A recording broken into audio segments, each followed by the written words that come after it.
മറ്റൊരു വാർത്തയിലേക്ക് പോകണം. വിജയ്, തമിഴ്നാട് മുഖ്യമന്ത്രിയും നടനുമായ വിജയ് ഒരു പുതിയ വിവാദത്തിന് തിരികൊളുത്തിയിരിക്കുന്നു. മറ്റൊന്നുമല്ല, നിരോധിത സംഘടന കൂടിയായ LTTE സ്ഥാപകൻ വി പ്രഭാകരൻ, അതായത് വേലപ്പള്ളി പ്രഭാകരന് ആദരമർപ്പിച്ചുകൊണ്ടാണ് തമിഴ്നാട് മുഖ്യമന്ത്രി രംഗത്ത് വന്നിരിക്കുന്നത്. പ്രഭാകരന്റെ ചരമദിനമായ മിനിഞ്ഞാന്ന് മുള്ളിവായ്ക്കൽ കൂട്ടക്കൊലയെ അനുസ്മരിച്ച് വിജയ് പങ്കുവച്ച കുറിപ്പാണ് തമിഴ്നാട്ടിലുടനീളം വലിയ രാഷ്ട്രീയ വിവാദമായി ഇപ്പോൾ ഉയർന്നിരിക്കുന്നത്. പ്രഭാകരൻ കൊല്ലപ്പെട്ട മുള്ളിവായ്ക്കലിനെ പരാമർശിച്ചുകൊണ്ടായിരുന്നു വിജയുടെ ആ കുറിപ്പ്. ഇതിന്റെ പ്രധാന പ്രശ്നം നമുക്കറിയാം, തമിഴ്നാട്ടിൽ വിജയുടെ പാർട്ടിയും കോൺഗ്രസുമായി അലയൻസാണ്. കോൺഗ്രസിനെ BJP ഓർമ്മിപ്പിക്കുന്നത് രാജീവ് ഗാന്ധിയുടെ ഘാതകർ, രാജീവ് ഗാന്ധിയെ കൊലപ്പെടുത്തിയ LTTE തലവനാണ് നിങ്ങളുടെ സഖ്യകക്ഷി നേതാവും മുഖ്യമന്ത്രിയുമായ വിജയ് ആദരമർപ്പിച്ചിരിക്കുന്നത് എന്നുള്ളതാണ്.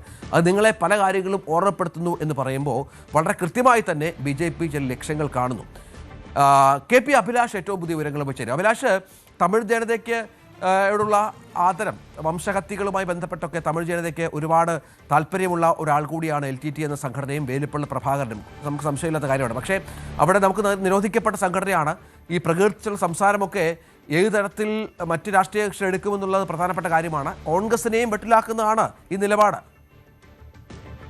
രഞ്ജിത്ത്, തമിഴക രാഷ്ട്രീയത്തിൽ മാത്രമല്ല ദേശീയ തലത്തിലടക്കം വിവാദത്തിന് തിരികൊളുത്തുന്ന തരത്തിൽ ഉള്ള ഒരു നടപടിയാണ് ഇപ്പോൾ വിജയുടെ ഭാഗത്ത് നിന്ന് ഉണ്ടായിട്ടുള്ളത്. പ്രത്യേകിച്ച് രാജ്യം നിരോധിച്ചിട്ടുള്ള LTTE എന്ന സംഘടനയുടെ സ്ഥാപക നേതാവിന് കൂടിയാണ് ആദരം അർപ്പിച്ചിട്ടുള്ളത്. നേരത്തെ സൂചിപ്പിക്കുന്നത് പോലെ തന്നെ വേലുപ്പിള്ള പ്രഭാകരുടെ ചരമദിനത്തിൽ ആണ് ഇത്തരത്തിലൊരു കുറിപ്പ് വിജയ് എക്സിലൂടെ പങ്കുവച്ചത്. ആ ഉള്ളടക്കം ഇങ്ങനെയാണ്: മുള്ളിവായ്ക്കലിൻ്റെ ഓർമ്മകൾ ഞങ്ങൾ ഹൃദയത്തിൽ കൊണ്ടു നടക്കും.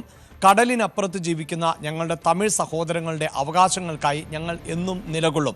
ഈ ഒരു പോസ്റ്റാണ് ഇപ്പോൾ വലിയ തോതിൽ ചർച്ച ചെയ്യപ്പെടുന്നത്. ഈ പോസ്റ്റ് വിജയ് കുറിച്ചത് പ്രഭാകരൻ്റെ ചരമദിനം ആയ മെയ് 18 തന്നെ ആയിരുന്നു എന്നതുകൊണ്ട് തന്നെയാണ്. 2009 മെയ് 18 ശ്രീലങ്കയിലെ മുള്ളിവായ്ക്കലിൽ വെച്ചാണ് വേലുപ്പള്ളി പ്രഭാകരൻ കൊല്ലപ്പെട്ടത്. അതായത് ശ്രീലങ്ക സൈന്യത്തിൻ്റെ വെടിയേറ്റ് മരണപ്പെടുന്നത് എന്നതാണ്. ആ ചരമദിനത്തിൽ തന്നെയാണ് ഇത്തരത്തിലൊരു കുറിപ്പ് തയ്യാറാക്കിയിട്ടുള്ളത്.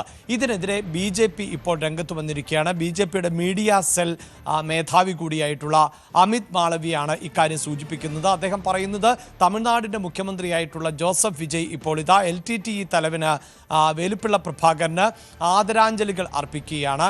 അദ്ദേഹത്തിൻ്റെ സംഘടനയാണ് മുൻ പ്രധാനമന്ത്രി കൂടിയായിട്ടുള്ള രാജീവ് ഗാന്ധിയെ വധിച്ചത്.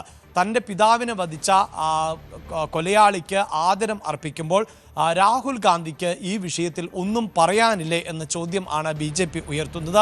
ഒപ്പം കോൺഗ്രസ് എന്തുകൊണ്ട് വിഷയത്തിൽ നിശബ്ദത പുലർത്തുന്നു എന്ന ചോദ്യം കൂടി ഉന്നയിക്കുകയാണ്.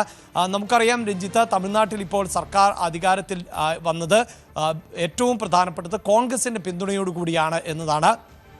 107 അംഗങ്ങളുള്ള TVKയ്ക്ക് 5 അംഗങ്ങളുള്ള കോൺഗ്രസ് ആയിരുന്നു ആദ്യം തന്നെ പിന്തുണയർപ്പിച്ചത്. അതും DMK സഖ്യം ഉപേക്ഷിച്ചുകൊണ്ടാണ് അങ്ങനെ ഒരു പിന്തുണയർപ്പിച്ചത്. അങ്ങനെയുള്ള പിന്തുണയിൽ സർക്കാർ മുന്നോട്ട് പോകുമ്പോഴാണ് രാജീവ് ഗാന്ധിയുടെ ഘാതകൻ എന്ന നിലയിൽ തന്നെ വിലയിരുത്തുന്ന ആ കൊലപാതകത്തിൻ്റെ ആസൂത്രണത്തിൽ ഉൾപ്പെടെ പങ്കുണ്ട് എന്ന് അന്വേഷണ സംഘം വിലയിരുത്തുന്ന ആ കേസിൻ്റെ പ്രതിപട്ടികയിലേക്ക് വന്നിട്ടുള്ള ആളിൻ്റെ ചരമദിനത്തിൽ ഇത്തരം ഒരു ആദരം അർപ്പിക്കുന്നത് എന്നതാണ് എടുത്തു പറയേണ്ടത്. 1991 മെയ് 21 രാജീവ് ഗാന്ധി ശ്രീപെരുമ്പത്തൂരിൽ കൊല്ലപ്പെട്ടത്. അന്ന് ആ കൊലപാതകത്തിലേക്ക് നയിച്ച സാഹചര്യം എന്നത് ഈ ശ്രീലങ്കയിലെ ആഭ്യന്തര സംഘർഷങ്ങളുമായി ബന്ധപ്പെട്ട് ഇന്ത്യ ഒരു സൈന്യത്തെ അയക്കുകയും അങ്ങനെയുള്ള സമാധാന സ്ഥാപനത്തിന് വേണ്ടിയുള്ള നീക്കങ്ങൾ നടത്തുകയും ചെയ്തിരുന്നു.